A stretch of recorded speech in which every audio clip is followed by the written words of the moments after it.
Bharat Sharma classes students, सबका स्वागत है। आज का टॉपिक रहेगा हमारा चौहान डायनेस्टी, यानी कि आज हम स्टडी करने जाएंगे पृथ्वीराज चौहान की।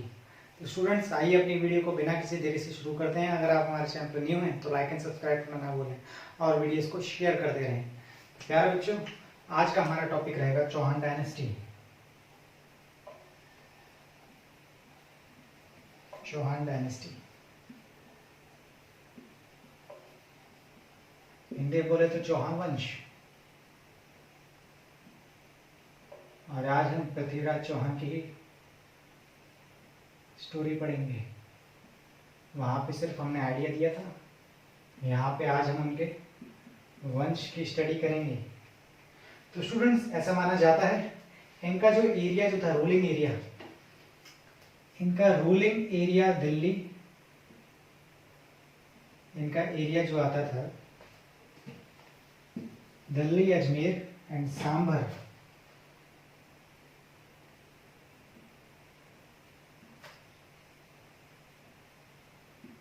दिल्ली, अजमेर, अजमेर राजस्थान में एक जिला है, एक डिस्ट्रिक्ट है, और एक और है सांभर। सांभर डिस्ट्रिक्ट में एक प्लेस है, उस प्लेस का नाम जो है वो है शाकंभरी।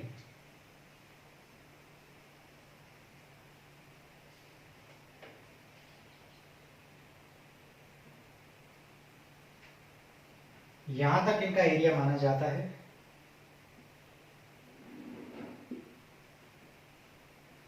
शाकंभरी राजस्थान में प्लेस पड़ती है।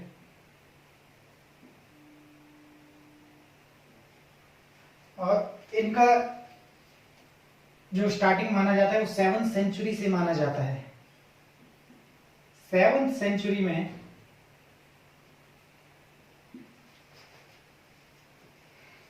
ये इन रूलिंग प्लेसेस पर राज किया करते थे।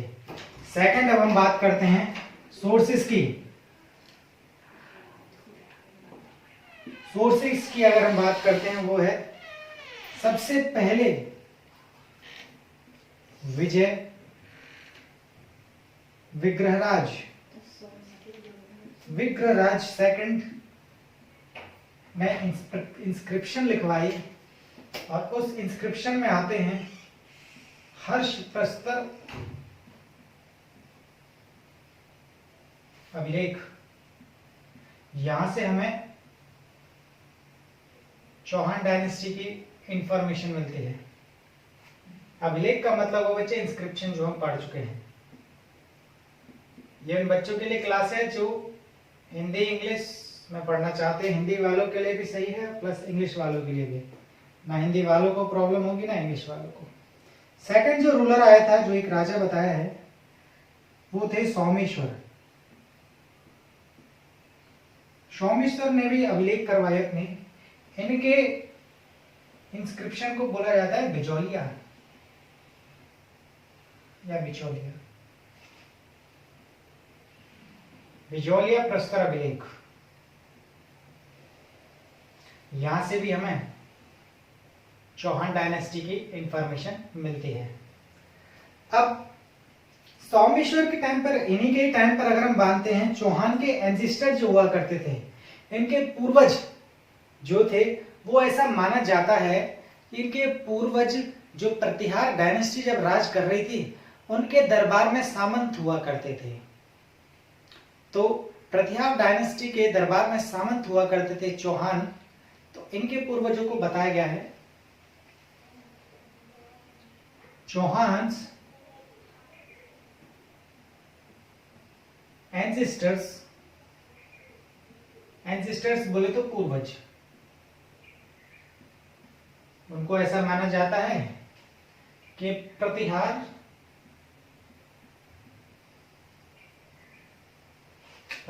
के दरबार में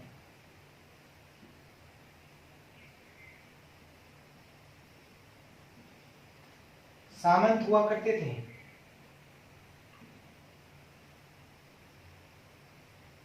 स्टूडेंट्स, ये हिस्ट्री है, तो इसको गौर करने वाली बात है।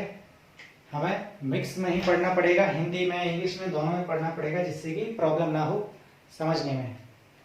तो ये सामंत हुआ करते थे। सामंत में हमारे आते हैं बहुत हाई कोटि के, बहुत हाई लेवल के लोग आते थे इसमें, जो हमारे हम कह सकते हैं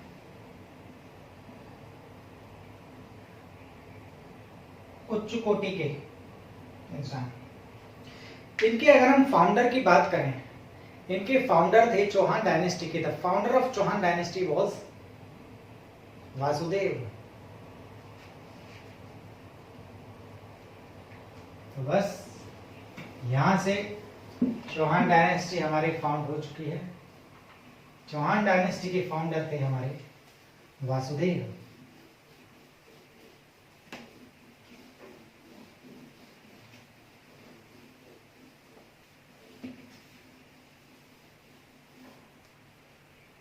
तो नेक्स्ट पॉइंट होता है the founder of Chauhan dynasty was Vasudev.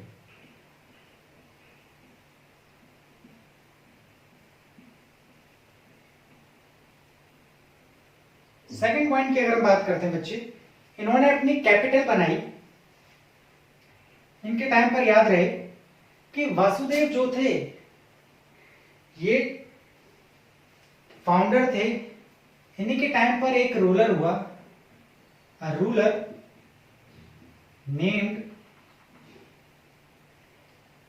उसका नाम था वाक प्रतिराज। वाक प्रतिराज नाम का एक रूलर हुआ, एक राजा हुआ। उसने क्या किया, अपने आप को इंडिपेंडेंट घोषित कर दिया। वाक प्रतिराज declared himself as independent ruler. किससे इंडिपेंडेंट रूलर डिक्लेयर किया? प्रतिहार डायनेस्टी के टाइम पर जब ये सामंत हुआ करते थे, उनके टाइम को आगे और बढ़ा के कि भाई अब हम इन पे डिपेंड नहीं रहेंगे, तो हमारे वाक प्रतिराज जो थे इंडिपेंडेंट हो गए, फ्री हो गए कि हमारा भी अलग डायनेस्टी होना चाहिए था। और देखो अलग डायनेस्टी देखने को मिल रहा है। पहले प्रतिहार डायनेस्टी के लिए वर्क कर रहे थे, काम कर रहे थे, अब इन्होंने अपनी अलग डायनेस्टी बना ली, Chauhan dynasty. Declare himself independent from प्रतिहार।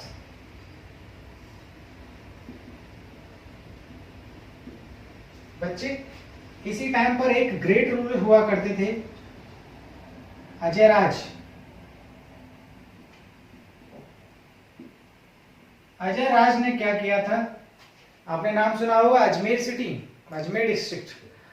उन्हें अजमेर जो नाम है वो इन्हीं पर्सन के नाम पर है, अजयराज। अजयराज के नाम पर ही अजमेर डिस्ट्रिक्ट का नाम रखा गया है, जो कि राजस्थान में है। अजयराज फाउंडेड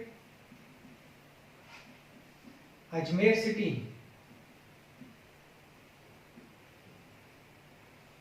नेक्स्ट पॉइंट की अगर हम बात करें, और अजमेर को ही इन्होंने अपना कैपिटल बना दिया। He made Ajmer his capital. तो प्यारे बच्चों, ये थी स्टार्टिंग हमारी चौहान डायनेस्टी की। अगर हम इनके लास्ट रूलर की बात करें, स्टूडेंट्स इंपॉर्टेंट पॉइंट है सारे जो मैं करा रहा हूं। इनके टाइम पर लास्ट रूलर की बात करें वो पृथ्वीराज थर्ड थे। और पृथ्वीराज थर्ड का मतलब पृथ्वीराज चौहान, क्योंकि ये थर्ड का मतलब ये भी होता है कि पृथ्वीराज से पहले, चौहान से पहले 2 बार पृथ्वीराज रह चुके होंगे। बट असर किनका देखने को मिला? तीसरे नंबर के जो पृथ्वीराज चौहान थे वो सबसे लास्ट रूलर थे, और पूरी चौहान डायनेस्टी के हीरो बनकर उभरे। दुनिया उनको आज भी याद करती है, पृथ्वीराज चौहान को।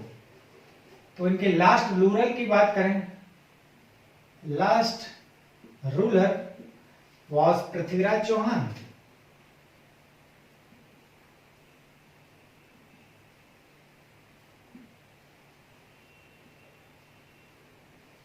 पृथ्वीराज चौहान या पृथ्वीराज तृतीय, पृथ्वीराज थर्ड,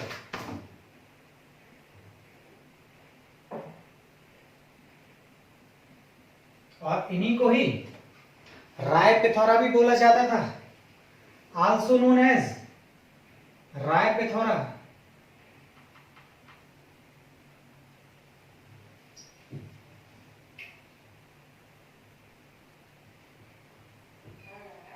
राय पिथौरा, इनके टाइम पीरियड की बात करें बच्चे, इतना जरूरी नहीं है बट याद रखने के लिए, इनका जो टाइम पीरियड था वो था 1178 से लेकर 1192 तक, क्योंकि आपको पता है 1192 में तो हमने प्रीवियस वीडियो में बात करी थी, बैटल ऑफ सेकंड तराइन हुई थी, सेकंड बैटल ऑफ तराइन। हम इसी बैटल पर बात कर लेते हैं, क्योंकि इसकी जो बैटल जो हुई थी हमारे पृथ्वीराज चौहान की, वो मोहम्मद गौरी से हुई थी। मोहम्मद गौरी इससे पहले भी 16 बार आक्रमण कर चुका था, हमले कर चुका था, बट हर बार पृथ्वीराज चौहान माफ कर दिया जाता था। सबसे पहला जो इसने हमला किया वो किया था मुल्तान के मुस्लिमों पर, जो कर्मठ जाति के आते थे अंडर में। तो सबसे पहला हमला इसने 1182 में किया, 1182 नहीं बच्चे, 1175। इसने क्या किया, थोड़ा सा एक और कर लेते हैं। 1182 में हम मोहम्मद गौरी के बाद बात करेंगे। 1182 में पृथ्वीराज चौहान ने चंदेल डायनेस्टी के एक राजा को हराया। He attacked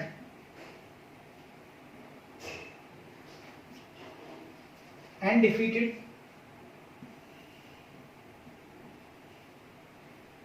a Chandel ruler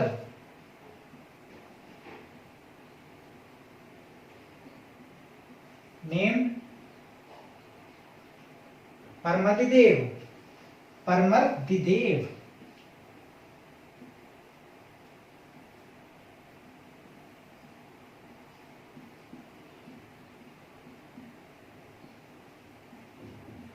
Paramardideva नाम का एक इंसान था, राजा था, जो कि चंदेल डायनेस्टी में राज करता था, चंदेल डायनेस्टी का रूलर था। इसने उसको हराया 1182 में। और याद रहे यहाँ से एक और डायनेस्टी बन गई, चंदेल डायनेस्टी। तो स्टूडेंट्स यहाँ पर इसका ये है। आइए हम बैटल्स की बात करते हैं। जैसे हमने अभी क्लास यहाँ पे रोकी थी, मोहम्मद गौरी की रोकी थी। सबसे पहला आक्रमण उसने मुस्लिमों पर करा था 1175 में। यार बच्चों जरा इसको देखते हैं।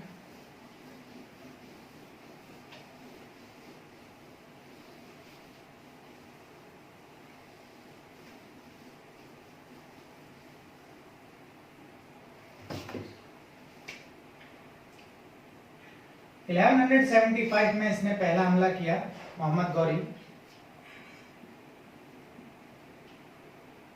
Attacked on the Muslims of Multan. Multan जो कि एक पाकिस्तान में जगह है, वहां के मुसलमानों पर इसने सबसे पहले हमला किया।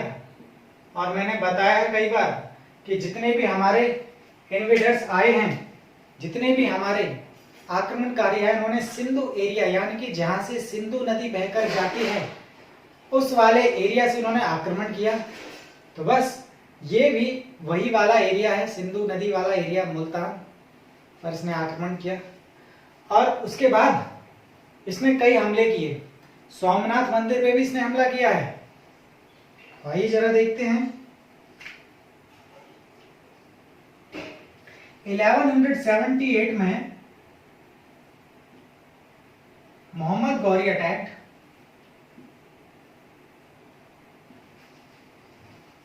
ऑन सोमनाथ मंदिर।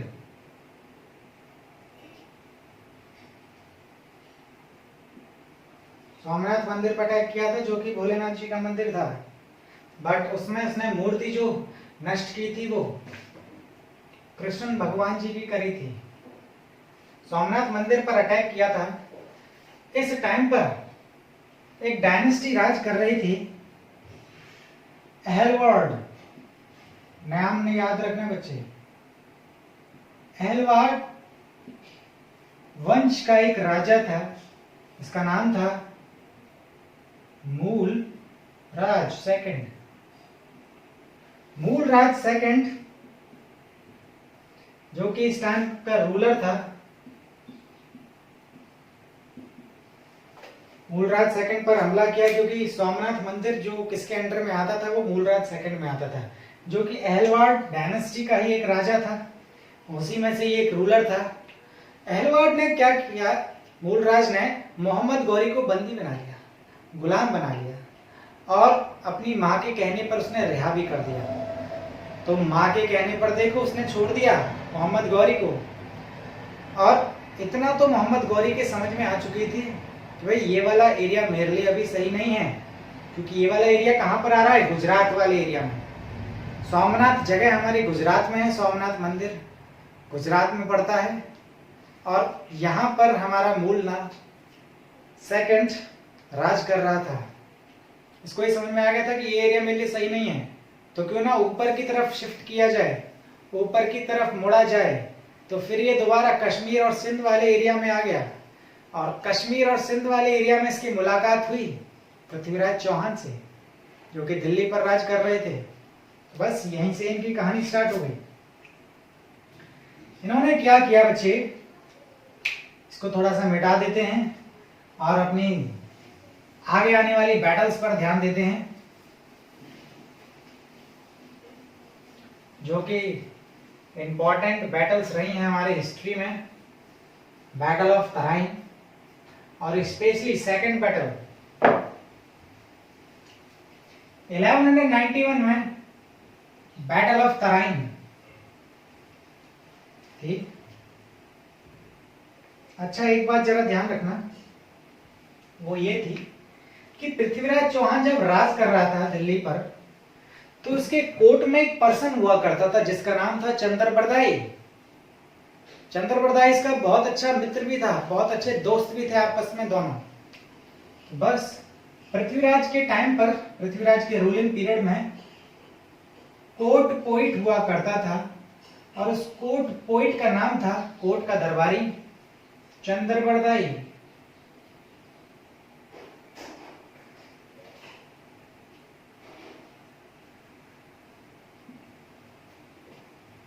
चंद्रबरदाई या चंद्रबरदाई,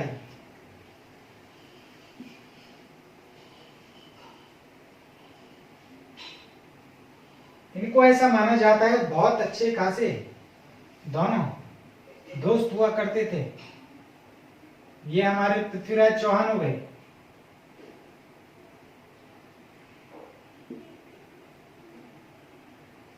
और ये हमारे चंद्रबरदाई हो गए। दोनों अच्छे खासे अच्छे दोस्त हुआ करते थे, दोनों में स्माइली वाला काम रहता था क्योंकि अच्छे दोस्त थे, अच्छी खासी दोस्ती थी। इन्होंने एक एपिक लिखा, एक महाकाव्य लिखा, एक इंपॉर्टेंट बुक लिखी और उस बुक का नाम जो था पृथ्वीराज रासो था। इनका एपिक था महाकाव्य, इसका नाम था पृथ्वीराज रासो। और यहीं से ही आपको पता होनी चाहिए, यहीं से ही आप उसकी कहानी सुनते हैं पृथ्वीराज चौहान की, वो पृथ्वीराज रासो में से ही ली गई हैं, जो कि चंद्रबरदाई ने लिखी है। और इसी का ही उल्लेख हमें, इसी का ही डिस्क्रिप्शन हमें देखने को मिलता है। जितने भी संघर्ष किए मोहम्मद गौरी के बीच में, जो भी हुए, पृथ्वीराज चौहान और मोहम्मद गौरी के बीच में जो भी संघर्ष हुए, वो सारा डिस्क्रिप्शन, वो सारी कहानियां, वो सारे उल्लेख हमें पृथ्वीराज रासो में देखने को मिलता है। और सबसे, क्योंकि मैंने बताया था कि इसने 16 बार हमला किया था और पृथ्वीराज चौहान हर बार ये पृथ्वीराज चौहान पर हमला करे दिल्ली में, ये उसको माफ कर दे, तुरंत माफी मांग लिया करता था। मगर पृथ्वीराज चौहान इतने बड़े दिल के इंसान थे, खुले दिल के इंसान थे, इसको हर बार माफ कर दिया करते थे।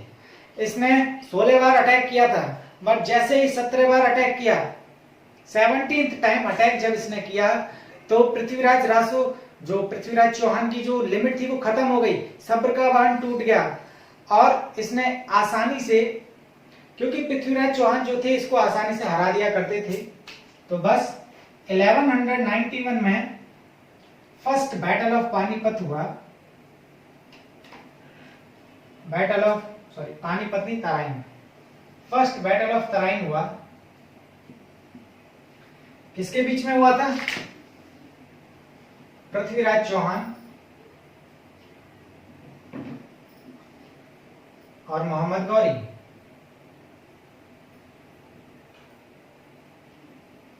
जिसमें जीत पृथ्वीराज की हुई थी। ऐसा माना जाता है कि यहां पर तो गौरी हार गया और ये अपने देश वापस चला गया, तुर्क देश में चला गया, गाजी से आया था। नेक्स्ट इसने वापसी करी मोहम्मद गौरी ने, क्योंकि अगले ईयर ही जयचंद जो कि मूर्ख था और इनसे चिढ़ा हुआ बैठा था, जिसको पसंद नहीं था कि उसकी पृथ्वीराज ने उसकी बेटी को अगवा कर लिया था और शादी कर ली थी, तो बस उसी का उसने साथ दिया मोहम्मद गौरी का, और उसका भी खामियाजा उसे बैटल ऑफ चंदावर में भुगतना पड़ा। अब उसी की कंटिन्यू करते हैं। यहाँ पर तो 1191 में फर्स्ट बैटल ऑफ तराइन हुए, इन्होंने मोहम्मद गौरी को हरा दिया और इनका दूसरा गौरी में मन लग गया। वो गौरी थी संयोगिता, क्योंकि इसी के बाद ही संयोगिता के साथ उनके प्रेम प्रसंग स्टार्ट हो गए थे। सेकंड बैटल जब हुई 1192 में, तो ऐसा माना जाता है कि इस बैटल में मोहम्मद गौरी की जीत हुई।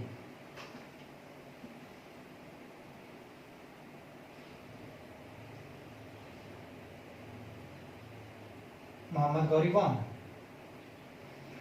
और यह भी माना जाता है कि इसने पृथ्वीराज चौहान को की हत्या कर दी थी।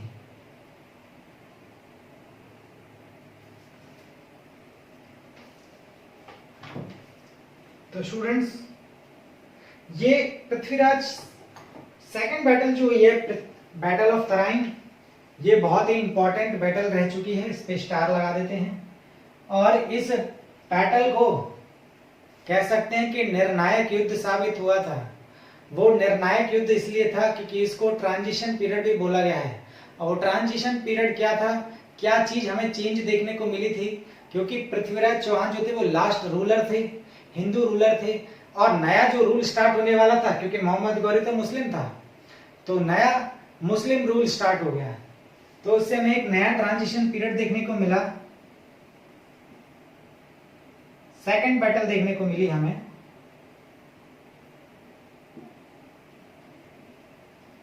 ट्रांजिशन पीरियड सेकंड बैटल में देखने को मिला। वो क्या था?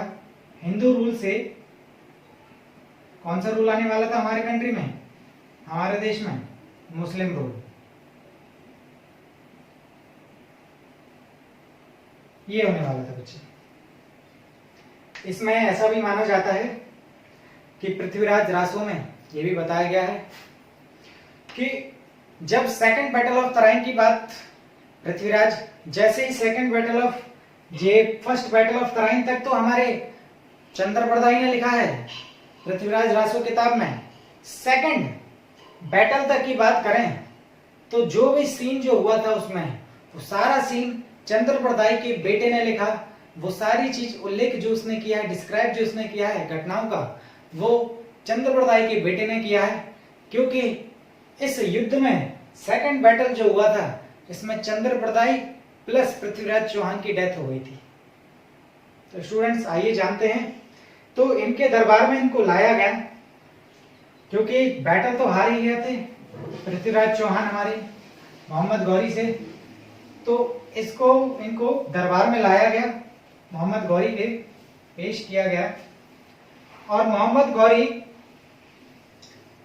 ने इनको क्या दिया कि इनके ये बोला मोहम्मद गौरी ने कि भाई अपनी आंखें नीचे कर लो पृथ्वीराज चौहान से।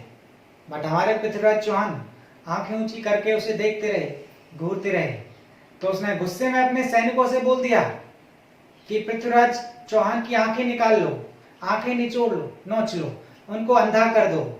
तो अब क्या था, पृथ्वीराज चौहान हमारे अंधे हो गए, अब उन्हें कुछ दिखाई ना दे। और एक और चीज, उनके साथ ही उनके मित्र, उनके गुरु का काम कर रहे थे चंद्रप्रदाई। उन्होंने क्या किया कि उनको इंस्ट्रक्शन दिए कि और हमारी बात बताई कि हमारे पृथ्वीराज चौहान को शब्द वेदी बाण भी चलाने आते हैं। इस बात का विश्वास मोहम्मद गौरी को हुआ नहीं। वो देखना चाहता था कि ये कैसी बात है कि आवाज सुनकर ही निशाना लगा दे। तो बस यहां पर क्या किया था कि ये राज सिंहासन पर मोहम्मद गौरी बैठा हुआ था।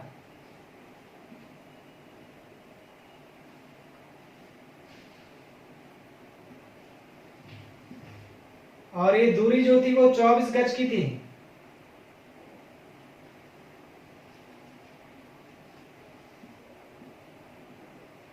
चार बांस 24 गज, चार बांस पर बैठा हुआ था और 24 गज की दूरी थी। यहां पर पृथ्वीराज चौहान को नीचे पैरों पे झुकाए हुए बिठाया गया था, क्योंकि इनकी आंखें तो नौचिली थी। मोहम्मद गौरी के सैनिकों ने मोहम्मद गौरी के आदेश पर तो उन्होंने क्या किया, मोहम्मद गौरी को बाण दिए। मोहम्मद गौरी ने धनुष और एक बाण दिए पृथ्वीराज चौहान को और उन्हें बोला कि भाई मैं भी तो देखूं ये एक्सपेरिमेंट कैसा है। तो बस यहां पर ही चंद्रप्रदाई ने आदेश किया। अब वो लाइन क्या थी जरा देखें। वो लाइन थी बहुत ही इंपॉर्टेंट, 4 बांस 24 गज।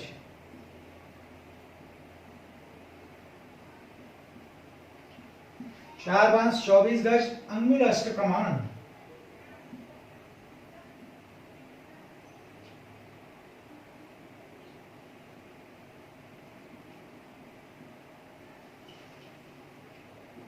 ताव ऊपर सुल्तान है।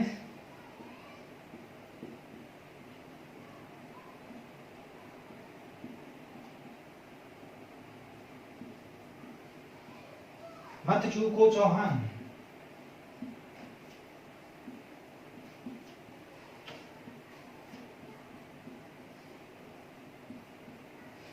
ये इंस्ट्रक्शन चंद्रप्रदाई ने दिए। ये बात याद दिला दी, मोटिवेट कर दिया, क्योंकि आइडिया उन्होंने दे दिया था। क्या ये आइडिया दे दिया गया था कि इनकी दूरी जो है मोहम्मद गौरी और पृथ्वीराज चौहान जी की वो 4 बांस और 24 गज थी। और उन्होंने ये भी बताया कि राज सिंहासन पर सुल्तान बैठा है, मोहम्मद गौरी बैठा है, जिससे हार कर बैठे हुए थे हमारे पृथ्वीराज चौहान जी। तो बस और तुमको एक बाण ही मिला है और यही अच्छा समय है अपना बदला लेने का। तो बस जैसे ही मोहम्मद गौरी ने आवाज करी, हमारे पृथ्वीराज चौहान ने बाण चला दिया और सीधा बाण मोहम्मद गौरी के सीने पर लगा। तो बस यहीं से ही एक और चीज निकल के आती है कि जो लड़ाई हमारे पृथ्वीराज चौहान हार चुके थे, वो पृथ्वीराज चौहान ने जीत ली कैसे, मोहम्मद गौरी की हत्या करके। तो जय हो पृथ्वीराज चौहान की, जिनको शब्द वेदी बाण भी चलाने आते थे। याद करें रामायण में भी जो इक्ष्वाकु कुल के जो राजा हुआ करते थे, राजा दशरथ, श्री रामचंद्र जी के पिताजी, उनको भी शब्द वेदी बाण चलाने आते थे। और उन्होंने गलती से क्या किया, वो भी जंगल में भटक रहे थे, घूम रहे थे, और उन्होंने एक आवाज पर ही श्रवण कुमार की डेथ कर दी थी। उनके भी तीर लगा दिया था। उन्हें ऐसा लगा कि किसी जानवर की या किसी उसकी आवाज है, तो श्रवण कुमार पर उन्होंने तीर चला दिया। तो बिल्कुल वही क्वालिटी पृथ्वीराज चौहान में भी थी। यहां से उन्होंने क्या किया, तीर चला दिया। और ये तीर किसके सीने पर आके लगा, मोहम्मद गौरी के, क्योंकि इनके अंदर क्वालिटी थी कौन सी, शब्द भेदी बाण चलाने की। यानी कि अगर आंख बंद भी हो, अंधे भी हो, कानों से आवाज सुनकर ही निशाना लगाने की जो क्वालिटी थी वो पृथ्वीराज चौहान में थी। बट कुछ हिस्टोरियंस जो बताते हैं वो ये बताते हैं कि ये जितने भी घटनाएं जो इसमें बताई गई हैं, जितने भी पात्र जो हैं, जितने भी कैरेक्टर हैं, वो सब काल्पनिक हैं। काल्पनिक कैसे?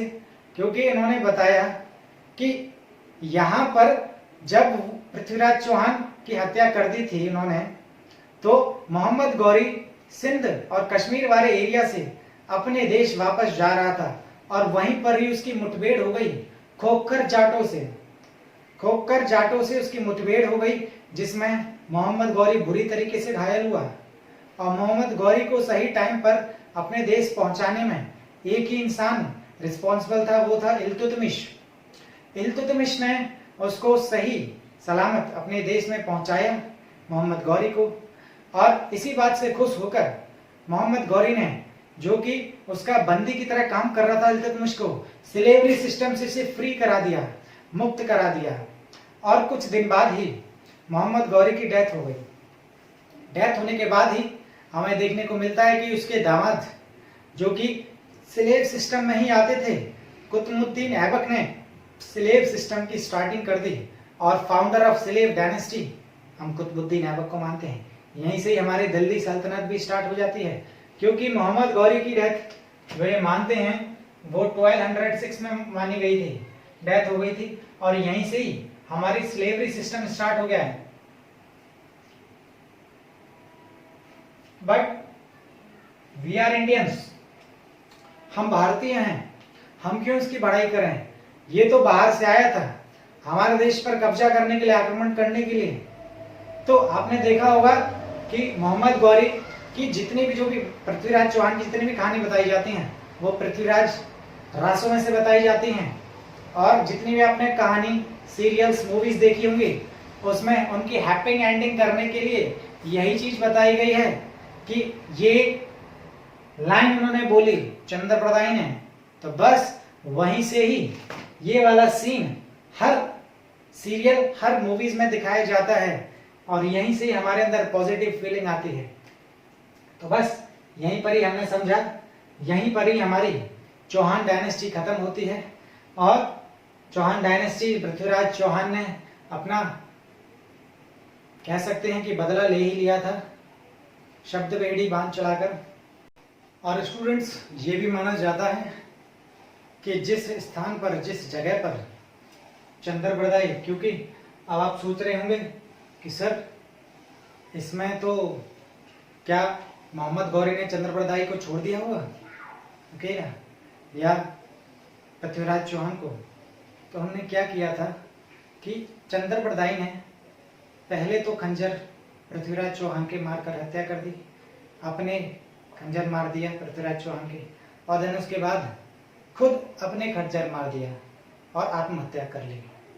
तो इस चीज का हमें ये भी पता चलता है, क्योंकि शुरुआत से ही अच्छे दोस्त थे, अच्छी खासी दोस्ती थी रीत में, तो दोस्ती ऐसी होनी चाहिए, साथ जिएंगे साथ मरेंगे। तो इनकी बड़ी बड़ी दोस्तियों की मिसाल दी जाती हैं, बहुत सारे लोग इनकी मिसाल देते हैं कि एक थाल जन्म और एक थाल मरण, यानी कि एक साथ इनका जन्म हुआ था, जिए, दोस्ती में इन्होंने मजे किए, और एक साथ ही इनकी डेथ भी हुई है, ये मृत्यु को प्राप्त भी हुए हैं। तो स्टूडेंट्स, ये स्टोरी से हमें अच्छा ही पता चलता है। और 1192 के बाद से मुस्लिम रूल स्टार्ट हो गया। तो बस स्टूडेंट्स, यहाँ पर आज हमने चौहान डायनेस्टी पढ़ा। तो स्टूडेंट्स, वीडियो अच्छी लगी तो लाइक एंड सब्सक्राइब करना ना भूलें। Okay, thank you class, stay home, stay safe.